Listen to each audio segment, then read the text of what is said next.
Hello friends, welcome back to my channel. So আজি আমি সকলোৱে গৈ আছো ইয়াদৰিগুট্টা টেম্পল আৰু এটো ইয়াদৰিগুট্টাত আছে হায়দৰাবাদৰ পৰা 2 hours distance হয় আৰু বিষ্ণুদেৱৰ লক্ষ্মী মাতাৰ টেম্পল হয়।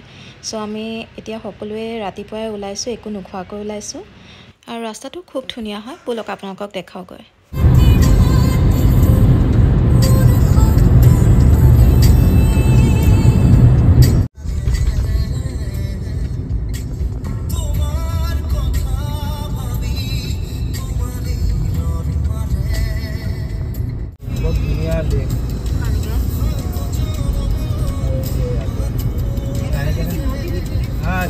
আমৰা এখানে ফটো তুলতে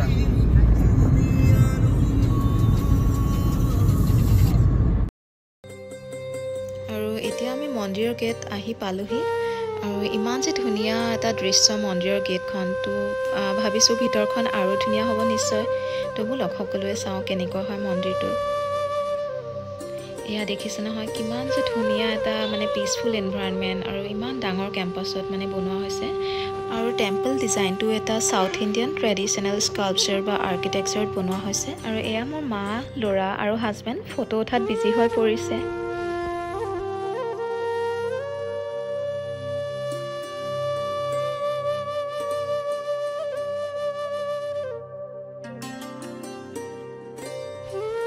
আৰু ইয়াতে প্ৰসাদৰ বাবে আপুনি কুপন লৈ পেলে পইচা দি পেলে তেনেকৈ প্ৰসাদ কিনিব পাৰে আৰু আমি এয়া প্ৰসাদ খোৱাত ব্যস্ত হৈ পৰিছো আৰু ইয়াতে মানে মোৰ এটা কথা খুব ভাল লাগিলে যে প্ৰসাদটো মানে লেমন ৰাইচ বা পোহা তেনেকৈ মানে পোৱা যায় তো একো যদি ৰাতিপুৱা মানে নেখায়ও আহে তেতিয়া হ'লেও কোনো প্ৰবলেম নহয় ইয়াতে আপুনি মানে সকলো তেনেকৈ পাই যাব। আমি ইয়াতে মানে লেমন ৰাইচ আৰু লাড্ডু লৈছো প্ৰসাদত।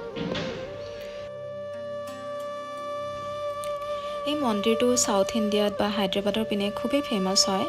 বিষ্ণুদেৱৰ নৰসিংহ ৰূপৰ অৱতাৰ হয় এইটো মূৰ্তিটো আৰু ইয়াতে কোৱা হয় যে মূৰ্তিটো নিজে পাহাৰ ফাটি কিনে তলৰ পৰা নিজে ওলাইছিলে। সো মানুহে বহুত মানে এইটো বহুত জাগ্ৰত মন্দিৰ বুলি কোৱা হয়। তো এতিয়া আমাৰ যাবলৈ টাইম হৈ গৈছে মন্দিৰৰ বাহিৰটো এইটো এয়া দেখিছে পাহাৰৰ ওপৰত সেই মন্দিৰটো ইয়াৰ পৰা দেখা যায় তেনেকৈ আৰু অন দ্য ৱেত আমি লাঞ্চ কৰি ললো এইখন ধাবাত।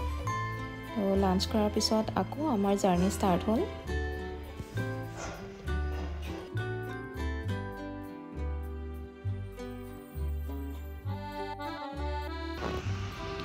আৰু অন দ্য ৱে এটা ধুনীয়া lake side park kind of বনোৱা আছে য'ত সকলো মানুহে ৰেষ্ট ল'বলৈ বা ফটো উঠিবলৈ ৰখে আৰু আমিও ইয়াতে ৰখি পেলাই কিছুমান ধুনীয়া মুহূৰ্ত স্পেণ্ড কৰিলোঁ নিজৰ ফেমিলিৰ লগত।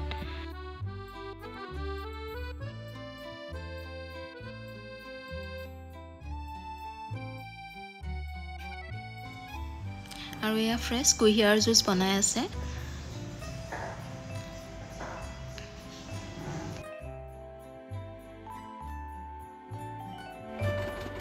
তো এয়া মোৰ কুঁহিয়াৰৰ জুচ ফ্ৰেছ কুঁহিয়াৰৰ জুচ ৰেডি হৈ গৈছে। তো ইমান ধুনীয়া এটা পৰিৱেশত মানে আপোনাৰ লেকৰ কাষত তেনেকৈ ফ্ৰেছ জুচ আৰু কি লাগে নহয়নে বাৰু। ফ্ৰেণ্ডছ আশা কৰিছোঁ আজিৰ ব্লগটো আপোনালোকৰ ভাল লাগিছে আৰু যদি ভাল লাগিছে লাইক কমেণ্ট আৰু ছাবস্ক্ৰাইব কৰিবলৈ নাপাহৰিব। আগলৈ আমি এনেকুৱা আৰু কিছুমান ব্লগছ লৈ আহিম তেতিয়ালৈকে সকলোৱে সুখী আৰু ভালে থাকিব। See you and take care friends.